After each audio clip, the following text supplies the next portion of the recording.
In 2015, Mayor de Blasio announced New York City's commitment to develop 15,000 new units of supportive housing over the next 15 years, also known as the New York City 1515 Supportive Housing Initiative. This comprehensive initiative prioritizes the most vulnerable homeless New Yorkers in need of supportive housing, such as people with a serious mental illness or a substance use disorder. Through the New York City 1515 evaluation, multiple city agencies will gather information to make sure the housing program and supportive services are meeting your needs. Participation is optional. You do not have to participate if you do not want to. In addition, participation will not impact your housing or the services provided.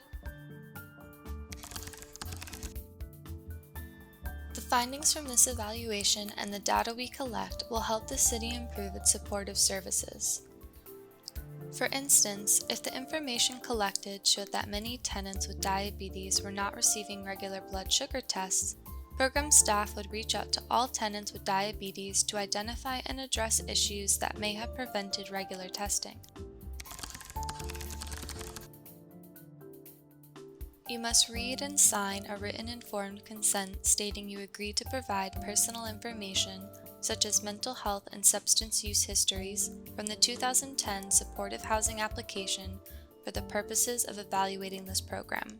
Signing the informed consent also means you agree to being contacted by the New York City Department of Health and Mental Hygiene, also known as the New York City Health Department, to participate in periodic online tenant surveys.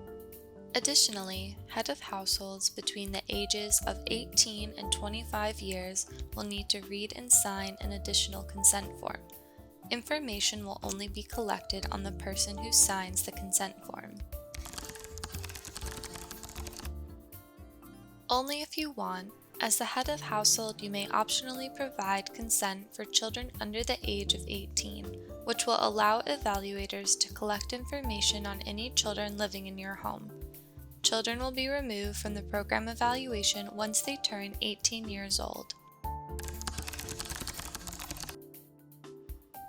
Yes, first-year data will be de-identified, meaning your personal information will be removed. Then it will be stored on a secured server within the New York City Health Department, where it would be kept private and confidential. Only New York City Health Department staff leading the evaluation will have access to your data.